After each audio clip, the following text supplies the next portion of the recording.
Determining demand for A commodity ആണ്. പ്രധാനമായിട്ടും 4 factors ആണ് ഒരു വസ്തുവിന്റെ ഡിമാൻഡിനെ ഇൻഫ്ലുവൻസ് ചെയ്യുന്നത്. അതിൽ ഒന്നാമത്തേതാണ് പ്രൈസ് ഓഫ് ദ കമ്മോഡിറ്റി, രണ്ടാമത്തേത് ഇൻകം ഓഫ് ദ കൺസ്യൂമർ, മൂന്നാമത്തേത് prices of related goods, and the fourth one is taste and preferences of the consumer. ഒന്നാമത്തേത് പ്രൈസ് നോക്കുക. The most important factor influencing the quantity demand of a commodity is its price.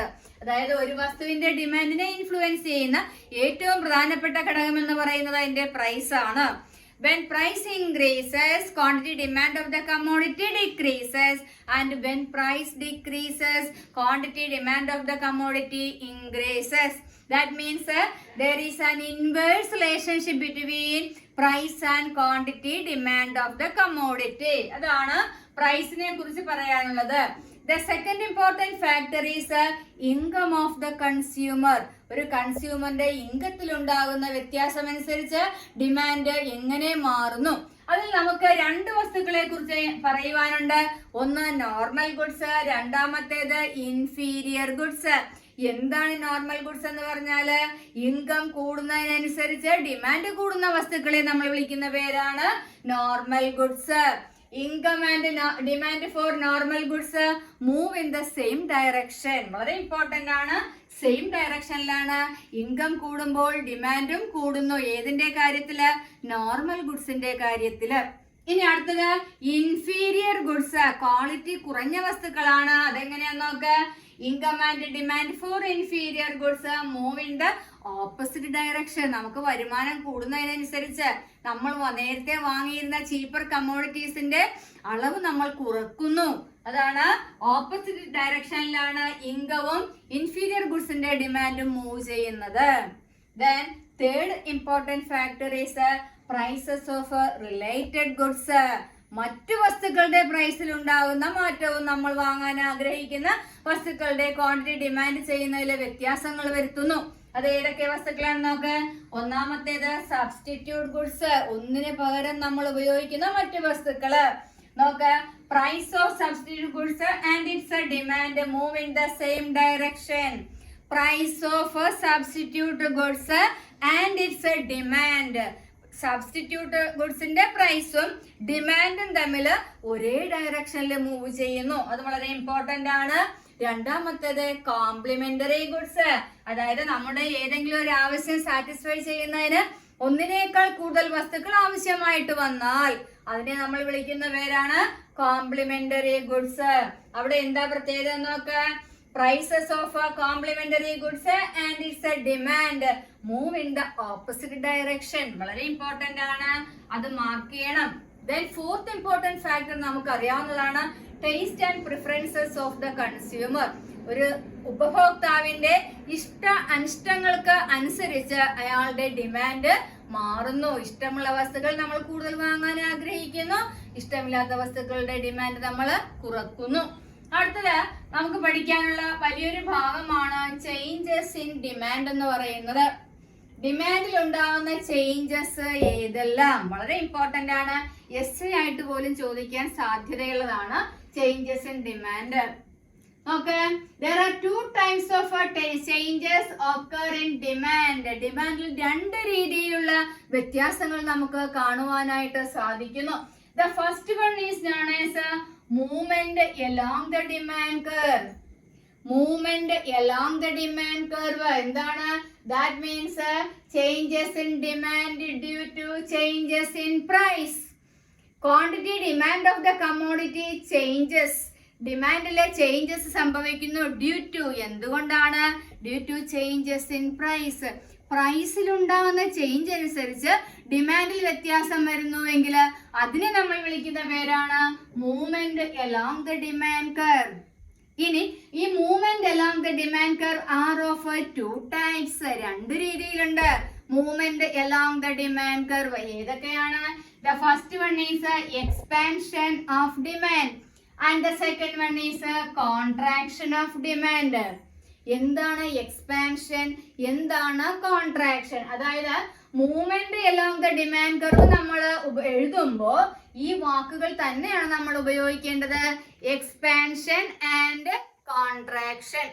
എന്താണ് expansion എന്ന് പറഞ്ഞു കഴിഞ്ഞാൽ, എന്താണ് contraction എന്ന് പറഞ്ഞു കഴിഞ്ഞാൽ നോക്കുക. Downward movement along the demand curve due to fall in price.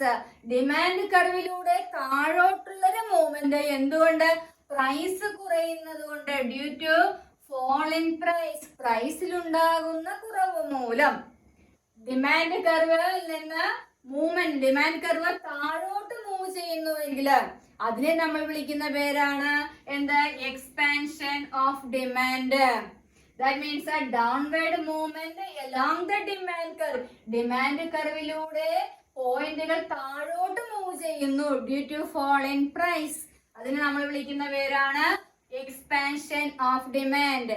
And the expansion of demand can be explained with the help of a diagram. ഒരു ഡയഗ്രത്തിന്റെ സഹായത്താൽ നമുക്കിത് എക്സ്പ്ലെയിൻ ചെയ്യുവാനായിട്ട് സാധിക്കുന്നു. നോക്കുക എങ്ങനെയാണ് എക്സ്പ്ലെയിൻ ചെയ്യാൻ സാധിക്കും നോക്കുക.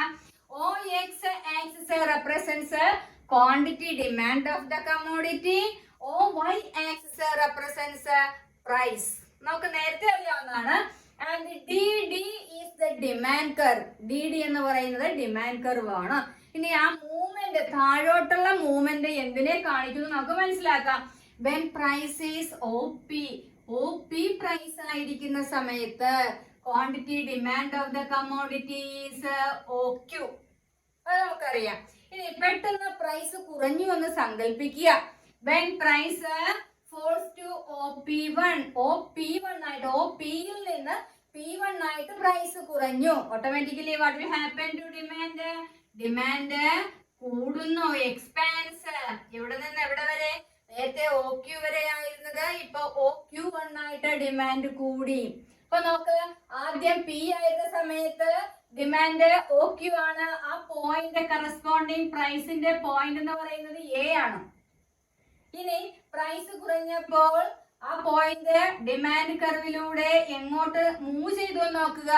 താഴോട്ടാണ് മൂവ് ചെയ്തത്. B എന്ന് പറയുന്ന പോയിന്റിലേക്ക് മൂവ് ചെയ്തു. ആരോ കാണിച്ചിട്ടുണ്ട്.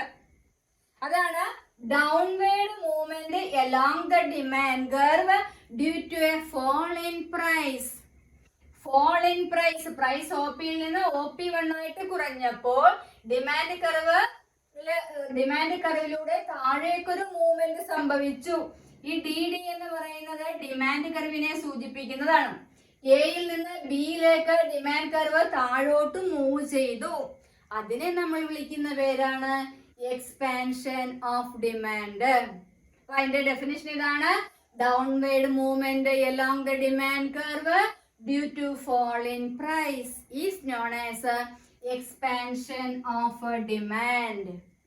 ഇനി രണ്ടാമത്തേത് കോൺട്രാക്ഷന്റെ ജസ്റ്റ് ഓപ്പോസിറ്റ് ആണ്. Contraction of demand. എന്താണ് കോൺട്രാക്ഷൻ? ഇവിടെ ഡൗൺവേർഡ് മൂവ്മെന്റ് ആയിരുന്നുവെങ്കിൽ അവിടെ എന്താണെന്ന് നോക്കുക. The upward movement along the demand curve. ഇവിടെ due to fall in price ആയിരുന്നുവെങ്കിൽ അവിടെ എന്തായിരിക്കും?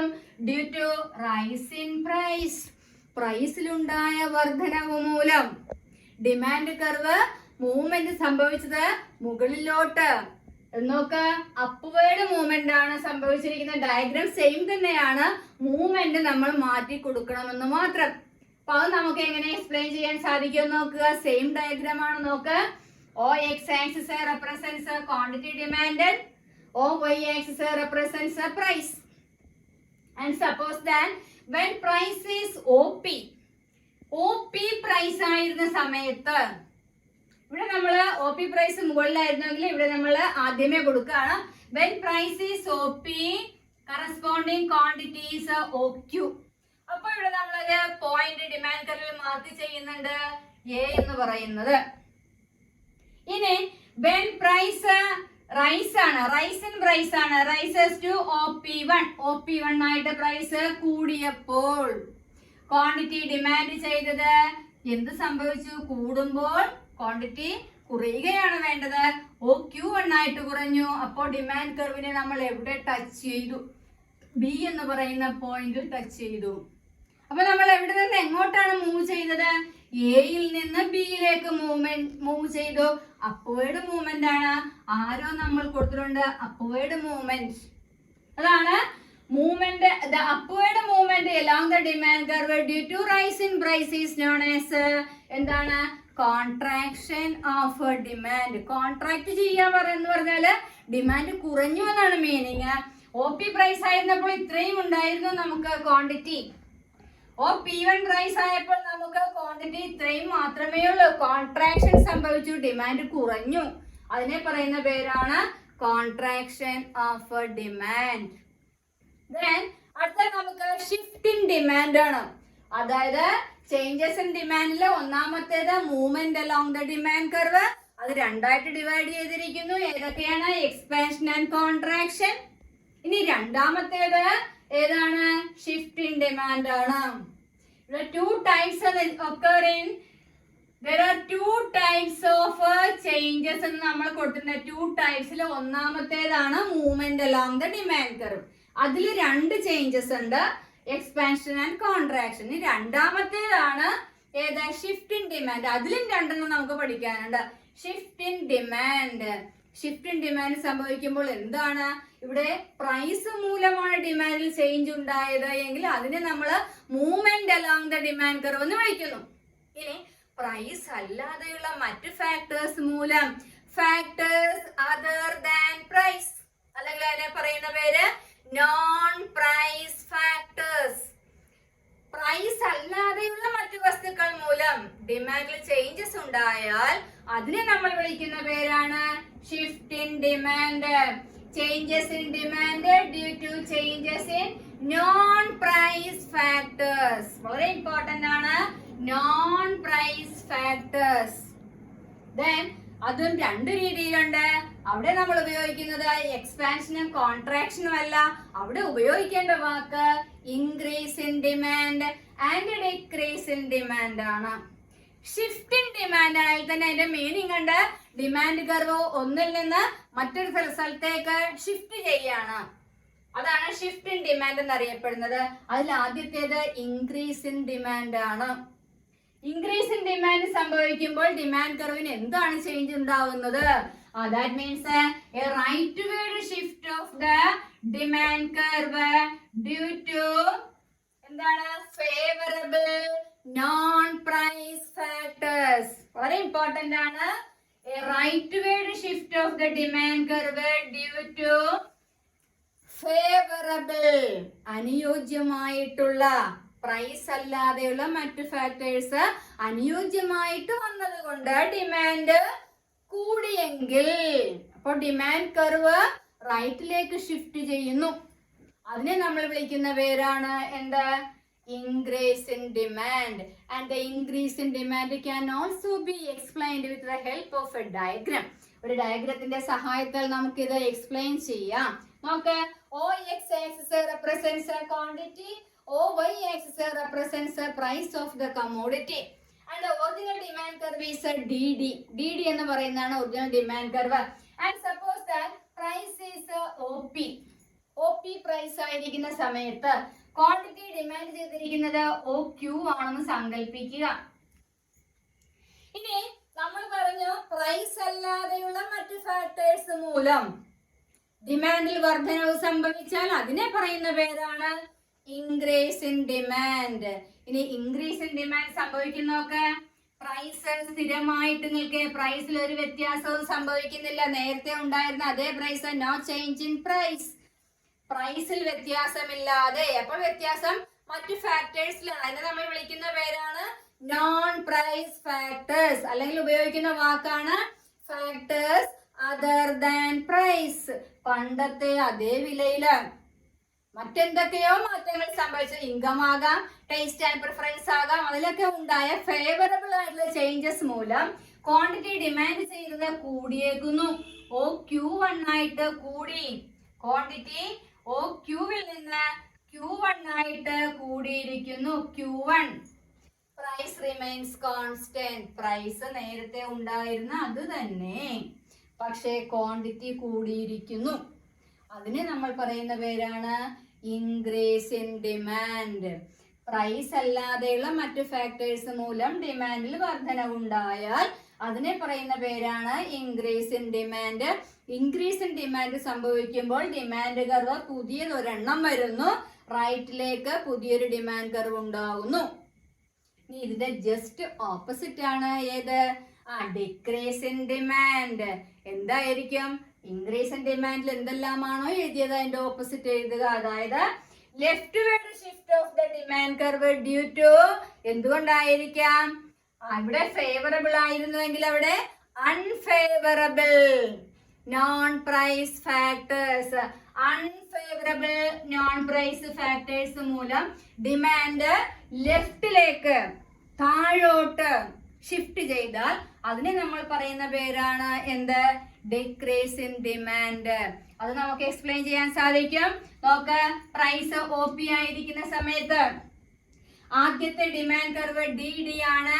DD എന്ന് പറയുന്ന ആദ്യത്തെ ഡിമാൻഡ് കർവ്, ക്വാണ്ടിറ്റി നമ്മൾ ഡിമാൻഡ് ചെയ്ത് OQ എന്ന് സങ്കല്പിക്കുക. പിന്നീട് എന്ത് സംഭവിക്കുന്നു? നോൺ പ്രൈസ് ഫാക്ടേഴ്സിലുണ്ടായ അൺഫേവറബിൾ ആയിട്ടുള്ള ചേഞ്ചസ് സംഭവിച്ചേക്കുന്നത് കൊണ്ട് ഡിമാൻഡ് കുറഞ്ഞു. ഡിമാൻഡ് കുറഞ്ഞപ്പോൾ പുതിയൊരു ഡിമാൻഡ് കർവ് വന്നു, D1. ആ D1ൽ നിന്ന് ക്വാണ്ടിറ്റി ഡിമാൻഡ് ചെയ്തേക്കുന്നത് OQ1 ആയിട്ട് കുറയുകയാണ് ചെയ്തത്. അപ്പൊ അതിന് നമ്മൾ പറയുന്ന പേരാണ് ഏത്? Decrease in demand. അപ്പൊ നമുക്ക് പ്രധാനമായിട്ടും ചേഞ്ചസ് ഇൻ ഡിമാൻഡ് ഏതൊക്കെയാണ്? Movement along the demand curve. Movement along the demand കർവിൽ നമ്മൾ ഏതൊക്കെ പഠിച്ചു? Expansion of demand, contraction of demand. രണ്ടാമത്തേത് ഷിഫ്റ്റ് ഇൻ ഡിമാൻഡ് ആണ്. അതിനകത്ത് നമ്മൾ രണ്ടെണ്ണം പഠിച്ചു. ഏതൊക്കെയാണ്? Increase in demand and decrease in demand. ഇത് എസ്എ ക്വസ്റ്റ്യൻ ആയിട്ട് ചോദിക്കാൻ സാധ്യതയുണ്ട്. ഡയഗ്രാം വരച്ച് അതേ രീതിയിൽ എക്സ്പ്ലെയിൻ ചെയ്യേണ്ടതാണ്. ഇനിയിപ്പോ നമ്മൾ പഠിച്ച ചേഞ്ചസ് ഇൻ ഡിമാൻഡ് ഒരു ഫ്ലോ ചാർട്ട് എങ്ങനെയായിരിക്കും നോക്കാം. നമുക്ക് വളരെ ഈസി ആയിട്ട് മനസ്സിലാക്കാൻ സാധിക്കുന്നതാണ്. Changes in demand are mainly divided into two. ഏതൊക്കെയാണ്? Movement along the demand curve, shift in demand. ഇനി movement along the demand curve are again divided into two. ഏതൊക്കെയാണ്? Expansion of demand, contraction of demand. എന്താണ് expansion? Downward movement along the demand curve. എന്താണ് contraction? Upward movement along the demand curve. ഇത് മാറിപ്പോകരുത്. Upward മൂവ്മെന്റും ഈ downward മൂവ്മെന്റും തിരിഞ്ഞു പോകാൻ പാടില്ല. Then അടുത്തത് shift in ഡിമാൻഡിലാണ് എന്താണ്? ഇൻക്രീസ് ഇൻ ഡിമാൻഡ് ഉണ്ട്, ഡിക്രീസ് ഇൻ ഡിമാൻഡ് ഉണ്ട്. ഇൻക്രീസ് ഇൻ ഡിമാൻഡ് ആണെങ്കിൽ എന്താണ്? Demand curve shift to the right. Then decrease ആണെങ്കിൽ demand curve shift to the left. അതാണ് ചേഞ്ചസ് ഇൻ ഡിമാൻഡിൽ വരുന്നത്. ഇനി നമുക്ക് വളരെ ഈസി ആയിട്ട് മനസ്സിലാക്കാൻ സാധിക്കുന്ന മറ്റൊന്നാണ് മാർക്കറ്റ് ഡിമാൻഡ്. ഒരു വസ്തുവിന്റെ മാർക്കറ്റിലുള്ള ഡിമാൻഡ് എങ്ങനെയാണ്?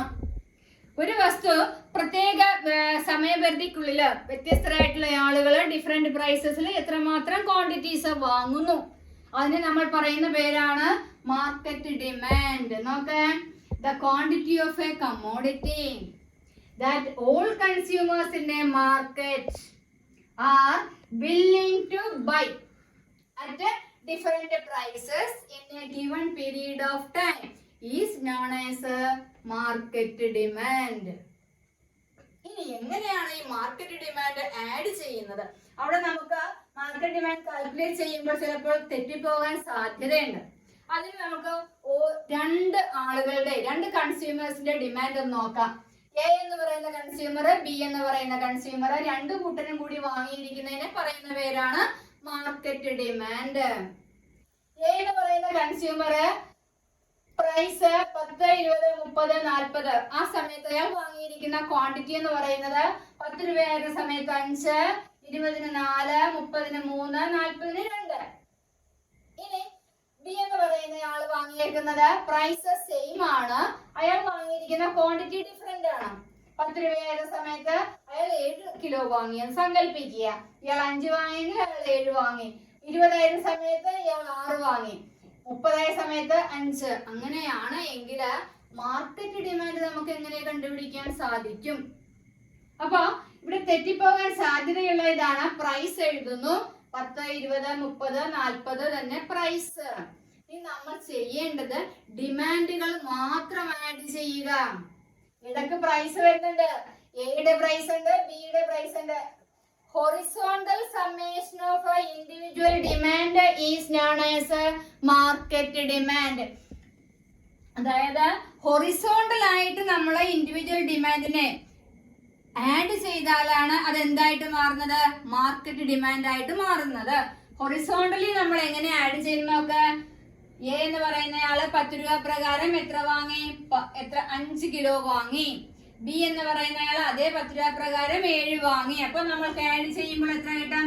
5 + 7 12 കിട്ടി. ഇനി 20 രൂപ പ്രകാരം എത്രയൊക്കെയാണ് വാങ്ങിയേക്കുന്നത് നോക്കുക. എ എന്ന് പറയുന്നയാള് 4, ബി 6, 4 + 6 10 കിട്ടി. അതേപോലെ 30 രൂപ പ്രകാരം 3 + 5 8 കിട്ടി. 40 രൂപ പ്രകാരം 2 + 4 6 കിട്ടി. ഇതാണ് ഇൻഡിവിജ്വൽ ഡിമാൻഡ് തന്നു കഴിഞ്ഞാൽ മാർക്കറ്റ് ഡിമാൻഡ് കാണേണ്ടത് ഇങ്ങനെയാണ്. ഡിമാൻഡുകൾ മാത്രം ആഡ് ചെയ്യുക. ഇടക്ക് പ്രൈസ് വരുന്നുണ്ട്, പ്രൈസ് ആഡ് ചെയ്യാൻ പാടില്ല. ദെൻ അടുത്തത് ഈ എ എന്ന് പറയുന്നയാളുടെ ഡിമാൻഡ് എങ്ങനെ വരക്കാം, ബി എന്ന് പറയുന്നയാളുടെ ഡിമാൻഡ് എങ്ങനെ വരക്കാൻ നോക്കുക. അതിനുശേഷം മാർക്കറ്റ് ഡിമാൻഡ് എങ്ങനെ വരക്കാൻ സാധിക്കുന്നു. എ എന്ന് പറയുന്നയാളുടെ ഡിമാൻഡ് കർവാണ് നമ്മൾ ആദ്യമേ വരച്ചേക്കുന്നത്. അതെങ്ങനെയാണ് നോക്കുക. പ്രൈസ് 10, 20, 30, 40 സെയിം ആണ്. OY axis represents price. OY ആക്സിസിൽ നമ്മൾ പ്രൈസിനെ റെപ്രസെന്റ് ചെയ്യുന്നു എന്ന് സങ്കല്പിക്കുക. OX ആൻഡ് OY ആക്സിസ് നമുക്ക് വരയ്ക്കാൻ സാധിക്കും. OX axis and OY axis. OY ആക്സിസിൽ നമ്മൾ പ്രൈസ് അടയാളപ്പെടുത്തുന്നു, എക്സിൽ നമ്മൾ ക്വാണ്ടിറ്റി അടയാളപ്പെടുത്തുന്നു. പ്രൈസ് 10, 20, 30, 40 അങ്ങനെ അടയാളപ്പെടുത്തിയേക്കുന്നു. ക്വാണ്ടിറ്റി നമുക്ക് എ എന്ന് പറയുന്നയാളുടെ മാക്സിമം ക്വാണ്ടിറ്റി 5 ആണ്. അപ്പൊ നമുക്ക് 2, 4, 6 അതേ രീതിയിൽ എടുക്കാം. ഇനി അയാള് 10 രൂപ ആയിരിക്കുന്ന സമയത്ത് ക്വാണ്ടിറ്റി എത്രയാണ് നോക്കുക. 5 ആണ്. 10 രൂപ പ്രകാരം വാങ്ങിയിരിക്കുന്നത് 5 ആണ് ക്വാണ്ടിറ്റി. 20 രൂപ പ്രകാരം അയാൾ വാങ്ങിയിരിക്കുന്നത് 4 ആണ്. 20ന് നേരെ 4 മാർക്ക് ചെയ്യുക. 30 രൂപ പ്രകാരം അയാൾ 3 വാങ്ങിയിരിക്കുന്നു, 3 യൂണിറ്റ് ആണ് വാങ്ങിയേക്കുന്നത്. 40 രൂപ പ്രകാരം അയാൾ 2 യൂണിറ്റ് വാങ്ങിയെങ്കിൽ 2 മാർക്ക് ചെയ്യുക. അങ്ങനെ മാർക്ക് ഈ പോയിന്റ്സ് എല്ലാം ജോയിൻ ചെയ്യുമ്പോൾ നമുക്ക് കിട്ടുന്നതാണ് ഡിമാൻഡ് കർവ്. അത് ആരുടെ ഡിമാൻഡ് കർവാണ്? എ എന്ന് പറയുന്ന കൺസ്യൂമറിന്റെ ഡിമാൻഡ് കർവാണ്. അതുപോലെ ബി എന്ന് പറയുന്ന കൺസ്യൂമറിന്റെ ഡിമാൻഡ് കർവ് നമ്മൾ വരയ്ക്കുന്നു. ഇനി എയും ബിയും കൂടെ കൂട്ടി കഴിയുമ്പോൾ നമുക്ക് മാർക്കറ്റ് ഡിമാൻഡ് കിട്ടിയിട്ടുണ്ട്. മാർക്കറ്റ് ഡിമാൻഡ് 12 വരെയാണ് ടോട്ടൽ വന്നേക്കുന്നത്. അതേപോലെ എയുടെ ഡിമാൻഡ് കർവ് വരച്ചതുപോലെ ബിയുടെ ഡിമാൻഡ് കർവ് ഇവിടെ വരയ്ക്കുന്നു. രണ്ടും കൂടി ചേർന്ന കണക്കുകൾ സി എന്ന് പറയുന്ന സ്ഥലത്ത്, അതായത് മാർക്കറ്റ് ഡിമാൻഡ് ആയിട്ട് നമ്മൾ ഇവിടെ കാണിക്കുന്നു. സെയിം പ്രൈസ് ക്വാണ്ടിറ്റിയിൽ മാത്രം വ്യത്യാസം വരുന്ന രീതിയിൽ വരക്കുന്നു. 10 രൂപ പ്രകാരം നമ്മൾ ടോട്ടൽ മാർക്കറ്റ് ഡിമാൻഡ് 12 ആണ്. 12ന് നേരെ മാർക്ക് ചെയ്തു. 20 രൂപ പ്രകാരം എത്രയാണ്? 10 ആണ്. അത് 10ന്റെ നേരെ നമ്മൾ മാർക്ക് ചെയ്തു. 30 രൂപ പ്രകാരം എത്ര കിട്ടി നോക്ക്. 8 ആണ്. അത് നമ്മൾ 8ന്റെ നേരെ മാർക്ക് ചെയ്തു. 40 രൂപ പ്രകാരം എത്രയാണ് കിട്ടിയിരിക്കുന്നത് നോക്കുക. 6 യൂണിറ്റ് ആണ്. 40ന്റെ നേരെ 6 യൂണിറ്റ് നമ്മൾ മാർക്ക് ചെയ്തു. ഇനി ഇത് തിരിഞ്ഞു പോകാൻ പാടില്ല. OY ആക്സിസിൽ നമ്മൾ പ്രൈസ് അടയാളപ്പെടുത്തണം. OX ആക്സിസിൽ നമ്മൾ ക്വാണ്ടിറ്റിയും അടയാളപ്പെടുത്തണം. നേരെ തിരിഞ്ഞു പോകാനായിട്ട് പാടില്ല. അങ്ങനെയാണ് ഡിമാൻഡ് കർവ് വരയ്ക്കേണ്ടത്. അതുപോലെ തന്നെയാണ് മാർക്കറ്റ് ഡിമാൻഡ് കർവും വരയ്ക്കേണ്ടത്. അപ്പോൾ മാർക്കറ്റ് ഡിമാൻഡ് കർവ് ഹൊറിസോണ്ടൽ ആയിട്ട് ആഡ് ചെയ്യണം. അല്ലെന്നുണ്ടെങ്കിൽ തെറ്റിപ്പോകാൻ സാധ്യതയുണ്ട്. നന്നായിട്ട് മനസ്സിലാക്കുക. Okay, thank you.